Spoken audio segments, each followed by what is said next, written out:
come from? What are we? Where are we going? Where do we come from? What are we? Where are we going? Hi, and welcome to Just Breathe. My name is Ember Kelly. I use she and her pronouns, and I am one of the hosts of Just Breathe. Just Breathe, we're a podcast for those involved in the world of Unitarian Universalist religious education, for our youth, for emerging adults, and really anyone who likes to think about, talk about, listen about Unitarian Universalism. If you are new to Unitarian Universalism, who knows, maybe your podcast app recommended this podcast to you. You can learn a little more about Unitarian Universalism at www.uua.org. We are also available on YouTube. So if you're watching us on YouTube, check us out on your podcast app. If you're listening to us on podcast, you can also check us out on YouTube. In interest of accessibility, I will provide a visual description of myself. I am a 30-something trans woman. I have brown hair, but it is graying and it reads as blonde on the camera thanks to the light. I'm wearing a red dress. I have glasses. I'm not gonna say the type, but I have glasses, and behind me is some walls as well as a picture that has a forest and a little bit of a mountain. And you can also see a window to my side as well. And I'd like to also introduce our amazing second host, Joy Berry. Hey, Amber. Good to be with all of y'all. Yes, Joy Berry. I am the Children and Families Faith Development Specialist at the Lifespan Faith Engagement Office of the UUA. And I am a middle-aged woman with brown hair and glasses and a brown shirt with a periwinkle wall behind me and the new Shared Values poster, which I am delighted to see in each and every one of my Zoom sessions. Yeah, I'm excited to be here today, especially because we are talking about the shared values all of this season. And today we're talking about generosity, which might have had a kind of flattened a concept that was a little bit flattened for us, a bit just being about money. And today we're going to be talking about all the forms of generosity that this faith and our theology calls us to. So, generosity, and we're going to be talking a little bit about missionalism as well today, as well as whatever our wonderful guests want to share with us. And so, I will just start by saying the adopted Article 2 language on generosity was: we cultivate a spirit of gratitude and hope. We covenant to freely and compassionately share our faith, presence, and our resources. Our generosity connects us to one another in relationships of interdependence and mutuality. One of the things that we've been talking about is just being in a coming of age moment of UUism and how generosity calls us forward. I am so excited to have both the Reverend Kimberly Quinn Johnson and the Reverend Joanna Fontaine Crawford with us today. Will you introduce yourselves? Joanna, would you mind going first? I'm Reverend Joanna Fontaine Crawford, or Rev Jo UU on TikTok. I serve as the minister of Live Oak Unitarian Universalist Church in the Austin area in Texas. And I'm middle-aged, white with brown curly hair, and I've got some stoles hanging behind me. And this topic of generosity, I have really been thinking about what it means to be generous, including generous of spirit, if you are living in a red state, as I am. I am the Reverend Kimberly Quinn Johnson. I am minister of the UU Congregation of the Unitarian Universalist Congregation of the South Fork in Bridgehampton, which is on the east end of Long Island in New York State. Let's see. I have brown skin and glasses, salt and pepper hair, and I'm wearing a green shirt and a purple scarf. And over my shoulder, there is a poster of Octavia Butler, reminding us that there is nothing new under the sun, but there are new suns. And is anything coming up for you about generosity that's bubbling and needs to be released before we even begin? Gosh, so I have a thing about generosity that is interesting that I have been thinking about for the last maybe couple of years as we've explored our new values. Someone said to me once, and I think it might be true, that of the 7 values that we are now enshrining in our bylaws, generosity is the only one that had not shown up in our 7 principles. And so it is interesting for me to think about what it means to be generous as a Unitarian Universalist and why that hadn't been lifted up before. Oh, that's great. What a great, actually, kind of way for us to jump into this, right? Because that makes it a new and novel question. So all of us, you nerds, are can have a little bit of something extra new to chew on. Yeah, let's go. What about that, Ember? Like, generosity has not been really a big part of our past reckoning and grappling, at least as an explicit curriculum, as Kimberly mentioned in our principles. What do you know about our history of generosity? Right. No, I think that there's a lot of wisdom in that consideration because I know that in the conversations that I have had during the process of the Article 2 and in previous positions, that often everybody was like, why generosity? Like that just seems so random. And in some of the work that I've done and thinking about these, it definitely also comes up for me like, how can that challenge us? And one of the things that I think about is that, at least in American culture, that generosity links a lot to like our nonprofit industrial complex, where we have rich donors who are able to give their money for nice tax breaks so that they can shape the world how they would like it to be shaped. And that America has a little bit of a long history of this, I think, back to the Gilded Age and all of the donations from those very rich folks, some, I won't say many, but some of whom were even UUs. And I know that that has been something that has appeared in the past of our work, is that often our generosity has been this colonial white supremacist generosity of we will help you lift yourself up. And I think that generosity can really be so much more, that generosity can be about mutuality, it can be about solidarity. So I wonder, here's the question for our guest. I wonder, how do you think we move past this old framing of generosity from a place of superiority, and instead move to visions of mutual aid and of being in solidarity with one another? I think one of the first things is simply having the really hard discussions and facing some uncomfortable truths, right? I mean, like the truth is the research is pretty clear that when you look at conservatives and liberals and their rates of giving, especially when you go into religious conservatives versus religious liberals, the conservatives give a whole lot more, proportionally. And, and there is some philosophical behind that. Like it's not just, oh, liberals are stingy.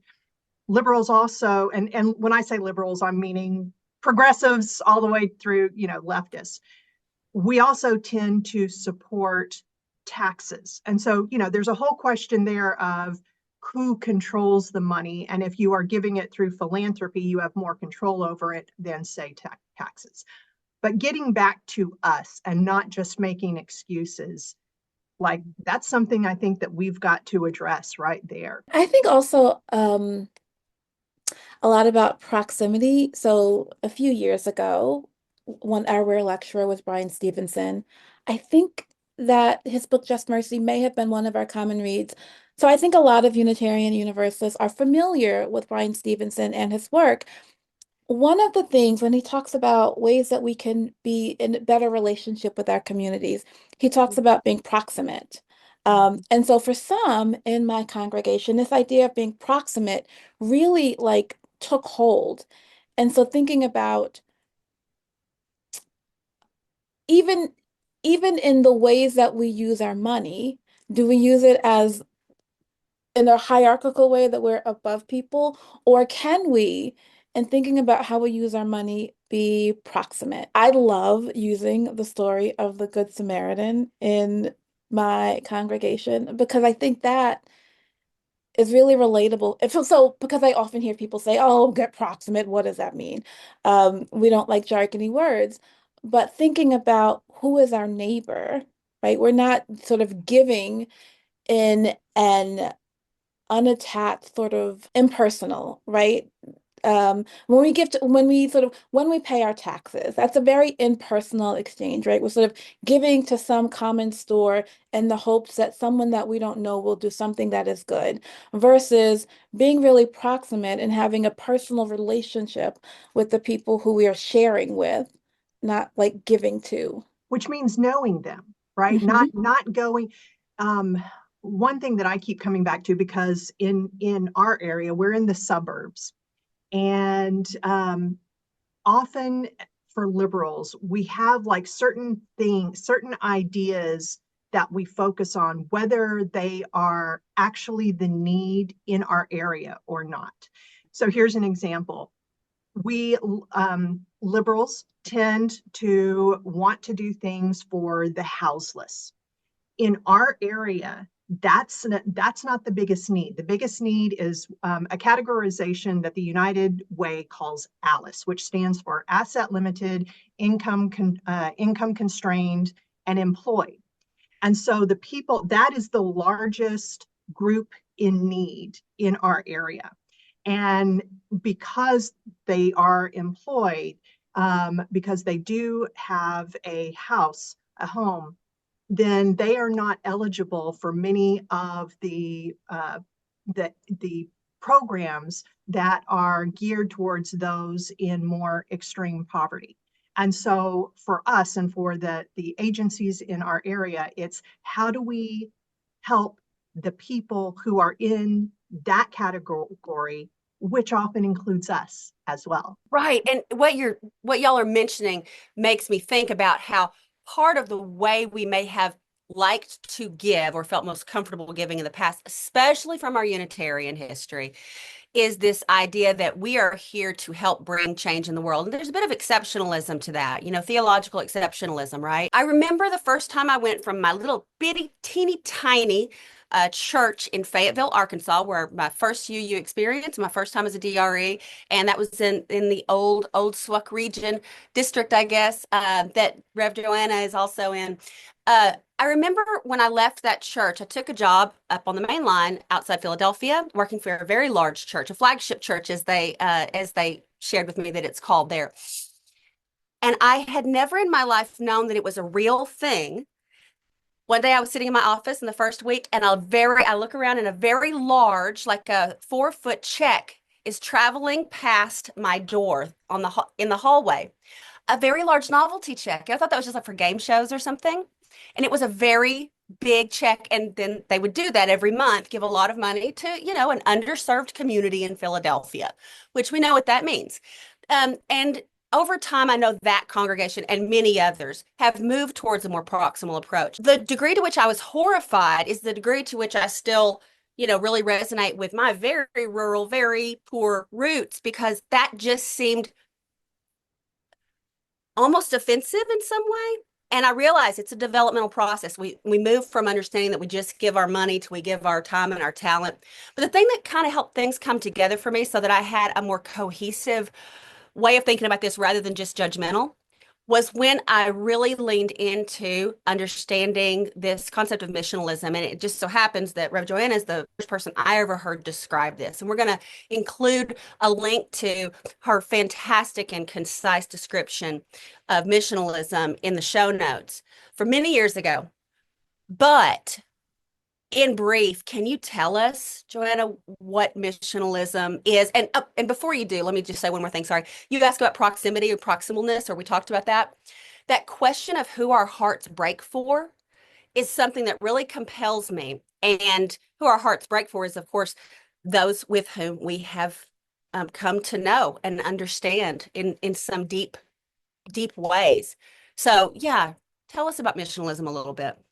So missionalism is it came out. It is a movement that came from churches, and so that's sort of the framework of this. And it came from evangelicalism. I went to an evangelical seminary, which is where I was first learning about it. And let me also pause and say, evangelical does not necessarily equal fundamentalist. And but it was a reaction against the idea that the purpose of church was to convert people and to get them to come to your what is called attractional church, that the church is the hub where everyone comes. And instead it inverted that and said, no, the purpose of church is to empower and equip the people who come to go out into the world. And it's called missional. The idea, again, this was coming, from Christianity, the idea of the Missio Dei, that there is a mission of God. And one of the things that first attracted me to it was, and I felt like even for those of us who don't use God language, that there was a humility in an idea that we really needed. And it was to go out into whatever your spheres of influence were, right? Your workplace, your neighborhood, whatever, and see where God was already at work in the neighborhood. And I think we can use our universal translators to say, okay, where is the community already at work? That we don't have to be the saviors coming in. We don't have to be reinventing the wheel. There is already great work being done, and how do we become a part of it? So again, missionalism is the idea that everyone in church, even kids, we all have our own little spheres of influence. We coach the softball team or whatever, we're in school. How do we go into those as, I'm sorry, I'm going to use the word, even though I know it has so much baggage attached to it, as missionaries of our values, to act out of our values out in the world. And the acknowledgement and the claiming of that as our work in a way that's neither prideful nor embarrassed is something that is really, I think, important to me, because sometimes we use generosity to buffer ourselves and our faith, between ourselves, our faith, and our community. Whereas when we show up, when we are relational, when we are positional and go where we're needed, and when we're incarnational, to really ask how we can manifest and embody the work that is ours to do from divine or whatever our motivation is, that changes our sense of what it means to give of ourselves, right? Yeah. I'm wondering what this brings up for you, Kimberly. Yeah. No, I'm thinking about what you say, sometimes the way that we use our money is or I'm going to say resources, is as a buffer, because I wanted to go back to one of the things that you said, Joanna, that, in your community, some of these people in the Alice, some of the Alice's are us.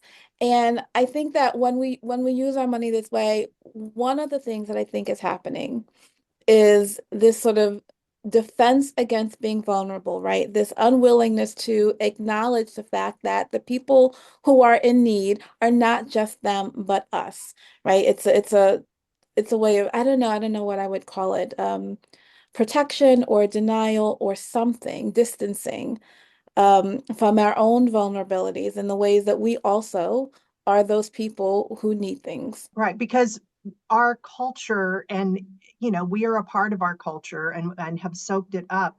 Our culture gives very clear judgment about your value as a human based on how much money is in your wallet. Yeah, and like giving something is a proxy for some sort of moral standing or piece of the world, and that's not always true. I mean, we're seeing right now about how huge sums of money can be leveraged to do great harm, right? That's not new, but it's certainly new in its exponential approach. I'm thinking about how in our churches, this idea of generosity, I'm always I try to anyway, use a within and among and a beyond lens, because I believe that our faith calls us to live into all three of those domains of deepening and of, faithful living. So there's the within work of becoming more generous with yourself, with those you love. There is that among work that we like to skip over. Within our congregations, there's generosity. We've talked a little bit about the beyond work, about how we show up in the world, which is what we've been most comfortable with. I'm wondering about how generosity in this new way of seeing it, which I do believe is more theologically uh, um, flexible or more theologically rich for us to discover and explore in than just money. What about our churches? What ways do we do generosity in our congregations well, and where could we stand to change or expand a bit? I have been listening and thinking as someone who also has evangelical seminary experience. I did not know that Missio Dei would end up mentioned on a UU podcast, bringing me back to my to my undergrad and grad school days. But I have actually joked quite a few times in conversations with folks in the UU world that I'm like, maybe we need to evangelize. And I scrolled back up in my script to reread the language of Article 2 and noticed that it said, that we freely and compassionately share our faith. And so I want to connect a dot here, because one of the things that I've been thinking a lot about recently is storytelling and the narratives that we sell, especially after the election. This has been something that I've been thinking about, when one narrative is, hey, everything's working great, like trust us, and the other narrative is it's all horrible, then people are going to lean towards a narrative that like at least offers them a solution to the things that they're experiencing and feeling. And so I've been thinking a lot about how maybe not that we're evangelizing in the normal sense, but how do we generously offer different stories? How do we, with embodying this generosity, how do we show a different possibility? How do we offer hope even? Or how do we embody that and offer that with the stories that we're sharing, the narratives that we tell? And that I think generosity plays a lot into that. So I'm not sure that has a question, but feel free if that resonates with anybody to hop off of that. I think that is, I think that is a great point and a great question, and something that we really need to be talking about in this moment right now. Our church, like so many UU churches that I'm hearing about, we have been having a influx of visitors ever since the election. And, especially with being in a red state, I've really been thinking about what that means. And on one hand, I'm excited about this. People are hearing about us, and people are worried, and they want to be with people who have similar values. But I'm a second generation UU. My parents became a Unitarian in the 1950s. And there's a dynamic that happened there that I'm very wary of, and that is the whole bunker mentality, right? That you go to a UU church to escape the outside world. And for me, that is so the opposite of missionalism. It's saying, it's enacting, it's building a wall between us and our neighbors. And I'm in Texas. I am also very aware that we also have that need to have a safe space, because this is not a safe place for many people. Yeah, so how do we do the church as a gym? A bit of triage where needed, but we got to be able to send people back out. It feels like a tricky line between this line that I'm just always cautioning people against, of wanting to be with like-minded people versus wanting to be with people who share my values. And how do we do one without the other? I'm going to slide a little bit into another one of our values, pluralism. But I think, so part of, I think, how where generosity plays into this is a generosity and really being able to listen, to really listen to people and take each other as we are. So to listen to people, to take each other as we are, and also to be willing to share who we are, which is, I think, different than assuming that we are in a place with like-minded people. Because when we assume that we are in a place with like-minded people, we really don't have to talk about serious things. And actually, we really are discouraged. It is a way for us to not engage because when we're worried, so I live in an area, we are a blue bubble in a red area. And it does feel like a sanctuary for people, but we also have so many of us who are afraid to hit the rail, right? And so we're afraid to talk about things that really matter, lest we make this place that has felt so safe now feel uncomfortable. So how are we generous enough to share what we really believe and also listen to what people really believe and then try to reckon with those and not fall out at the slightest hint of disagreement. I have been thinking about how there is a basic generosity in our willingness to be changed by this faith within, among, and to see that it's okay to hope that the world can be changed a little bit by the values that this faith brings us, as do many other faiths, right? Bring values. The idea of building the beloved community is one that could be seen as grandiose or could be seen as generous. What does it mean to work for something that you can't see in the moment, but that you believe in so much? Like, well, we talked about one Wendell Berry poem, but another one says, we're planting trees so that birds will come. How do we know that they will come? Because they're here today. So we want to make sure that the trees are there too. Paraphrasing. This idea that we're in a moment where a lot of people are coming to us, to me, is a very important, risky, and fraught with possibility, as Susan Beaumont would say, liminal space. Because God is calling us, or good is calling us to these places in the betweens, right? The between places, between what was, what is still becoming in the threshold, and between that and what will be. And I keep thinking about how we could be generous to the future church. How would we be generous to the future of Unitarian Universalism, which in some meta timeline is praying for us to get there alive and well, praying for our children, our grandchildren, the children of all of our communities that our hearts break for, ourselves and others. One of the things that is just living in me right now is this idea that our generosity is limited by our capacity to connect with yourself, with another person in the pew next to you, with your neighbor, and beyond. And I know we're kind of going over some of the same things here, but it seems so important to bring generosity away from just money. But we know that generosity also includes money, right? So I'm wondering if we can possibly move into this idea of time, talent, and treasure, right?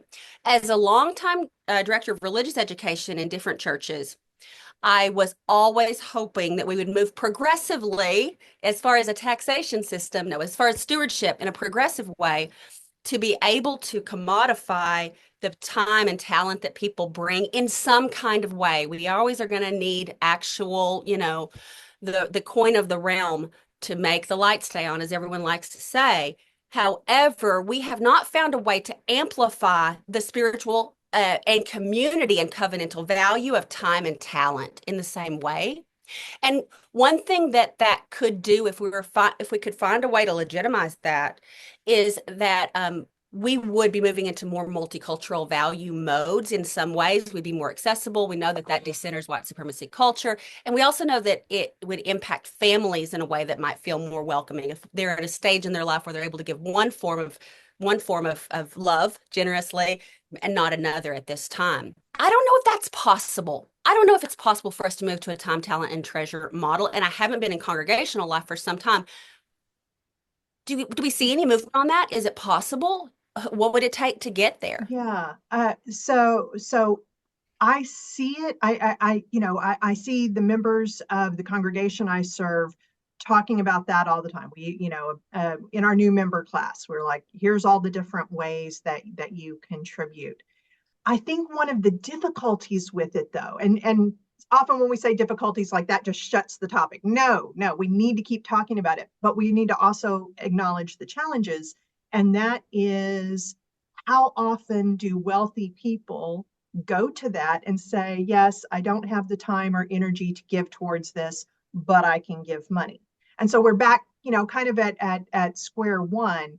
How do we do this in a way where we are valuing it all equally, but we're not just seeing it as, an exchange, right? A consumerist exchange. You put in this, you get this. What I am witnessing, especially among families that have less money, have less treasure, this feeling, I'm going to say a feeling because I don't know that it's actually true, but it feels true that we also have less time. Um, because I don't know any family here under 40 that's working less than two jobs. Um, and so it feels like I have neither money, neither treasure, nor time. I also think that what that requires though is some real shifting in our thinking, some like real countercultural shifting in our thinking, because we have as much time as anybody else. It is a matter, though, of how we use it, right? So we don't have families coming on Sunday mornings because they have so many other things to do, or because that is a day to rest.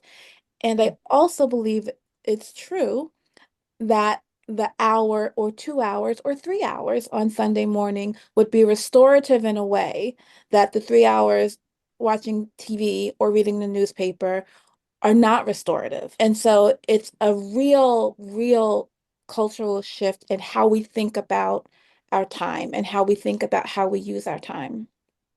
Yeah. Right, but it's not just the families who we need to help support in a shift of that nature. Like, we also have to make sure that church would actually be restorative to Yes. family on Sunday morning or Wednesday night or parents' night out on Fridays. Yes. And also the congregation itself, particularly our more our longer leaders, people who have been with us longer, those who have more power and authority in the church are often older. They often also look the same in many ways and have had similar experiences. The idea that the church would turn to relationship and positionality and incarnation to give from those with the most to those with the greatest need. I don't want to get too pinko here. However, that is one of the greatest roadblocks in my mind, is that we have not yet had to grapple so much, given our relative general affluence historically, with some of the ways that the class diversity that is finally happening in our ranks and will continue as people see us for our values and not our congregational culture, because they don't see that right away, right? But so often congregational culture is definitely, yeah, we have all those values. However, those green visor folks, the accountants and the bookkeepers and the treasurers are very serious about keeping those lights on, and we need a certain number of pennies from each of you for that.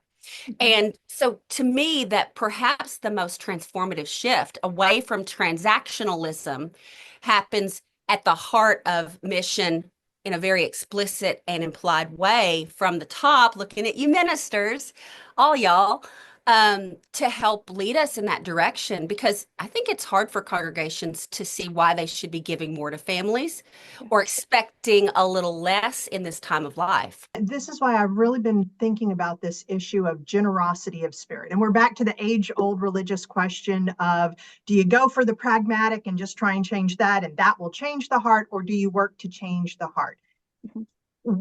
Our congregations are full of people with economic and racial and education and all these kinds of privileges. And one of the things that comes along with that is many people are used to their preferences being met. And so what would it mean if we really, as congregations, went into this idea of, what does it mean to be generous in your spirit? Does that mean that you can give up your preference about what kind of music is played, or, this or that, or, oh, yes, there are kids in the church service and they might make noise. But if I am generous of spirit, then it's not all about my experience. It's about the experience of others. just covenant, right? And we're not always there. Kimberly, I feel like from the times I've heard you speak about your community, I feel like y'all have made little inroads on this deep relationship stuff. And I'm sure it's not always that way, but can you say something about some of just the ways you've operationalized that and made it real to get loving each other a little bit more, regardless of who's new, who's old, all that? I'm going to start with the challenge first because I know that this is a challenge around generosity of money. And I've been trying to think about to what extent it might also be a challenge around other kinds of generosity, generosity of spirit. Because to the extent that my congregation, and I think it's probably true for others, to the extent that we're not generous, it is really grounded in fear and scarcity.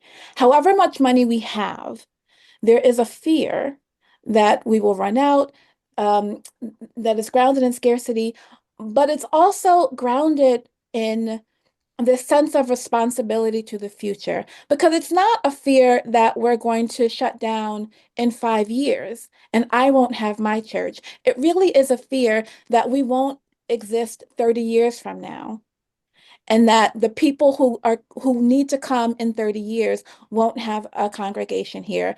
And so it's really trying to reckon with this sense of responsibility to the future that is actually held back by this fear. And so, however amorphous it is, what I ask people to lean into is faith.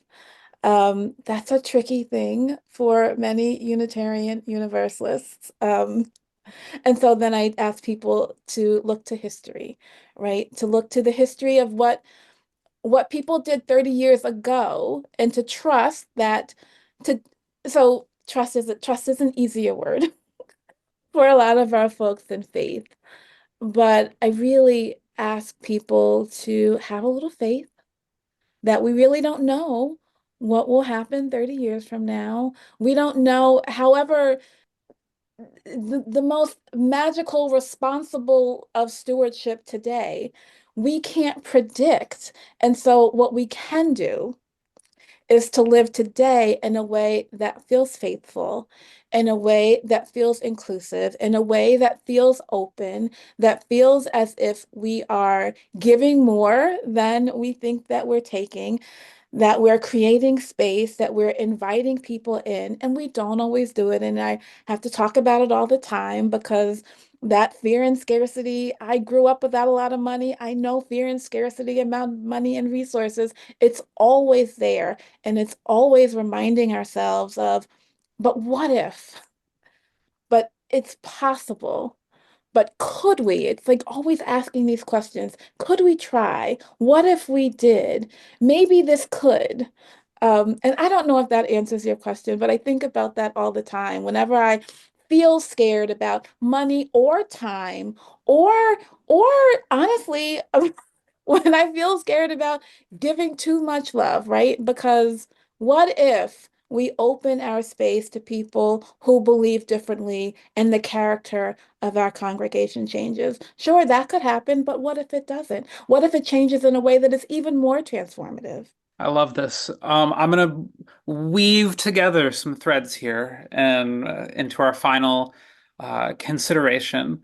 So, things that I've heard so many wonderful things that I love. I was thinking about Joanna talked about that folks can turn around the time, talent, and treasure to be like, here, I have treasure, and we've seen that happen.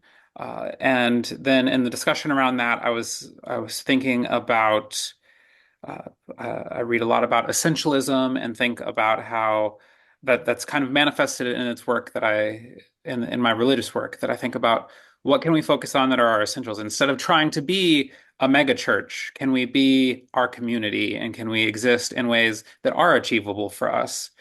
And then I also loved the naming of not embracing the bunker mentality of that we all have to think the same, and instead of thinking about how do we share the values and be okay with uh, existing differently amongst each other, which I think includes both inside of our congregations, but also like amidst our different congregations.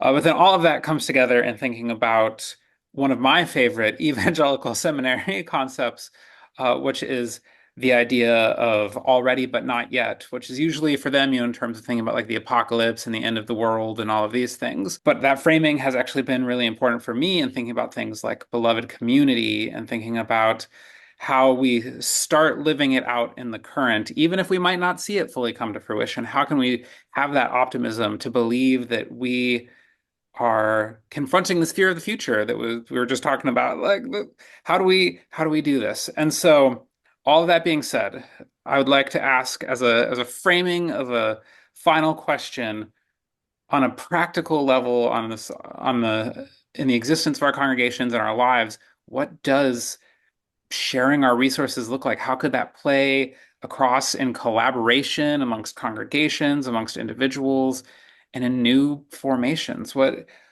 sort of beautiful ways could we see generosity be operationalized, which is such a beautiful word? I'm going to give mine super quick and super fast, and I'm going to dip out because I know we're close to the end. Just simply having deep conversations with UUs about what becoming a good ancestor as a UU looks like is already, but not yet. The future's out there. How do we move towards it? And asking people, what would it look like? Very few of them are going to say, give more money to be a good ancestor. And I think that could help us centralize a value-based conversation that can help us understand how our congregational culture can move towards more generosity. I was really moved, Kimberly, by what you were talking about with the fears and the anxiety. And I would say that that's such a great starting place for congregations to identify and name, here are our anxieties, and we are going to choose instead to live out of our guiding principles, which of course, hopefully one is generosity. Open our spaces. If you have space, open your space to people in your community to use. If you have time, give your time to work with your neighbors who are doing things in your community.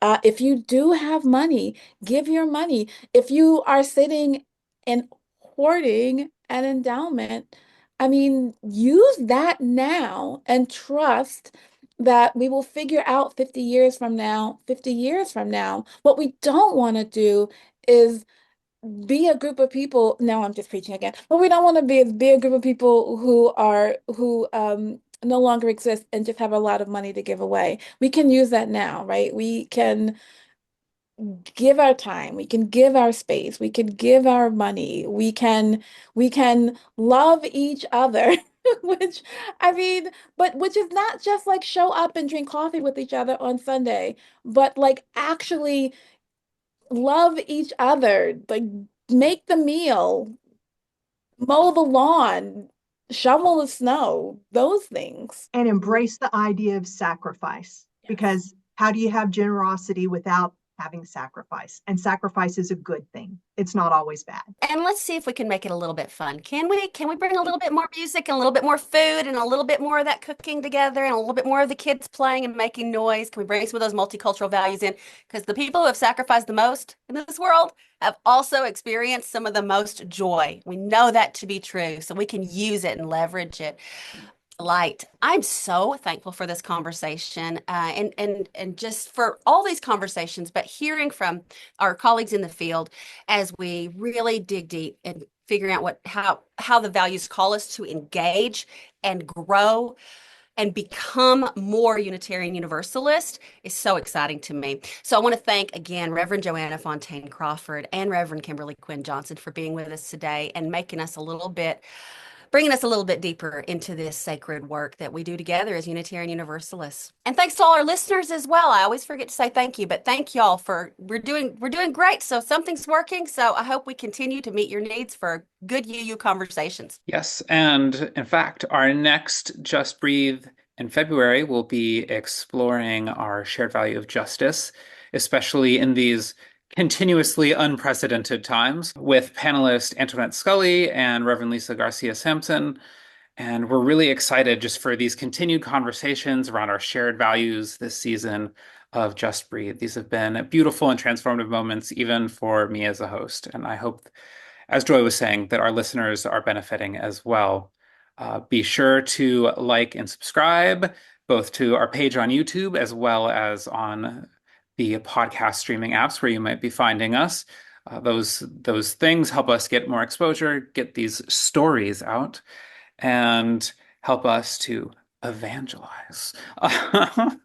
You can also follow us on Instagram, where we are Just Breathe Pod, and that is JUUST, breathe, don't forget that E, pod, and spread the word about your favorite UU podcast. Bye-bye. Mystery, mystery, life is a riddle and a mystery.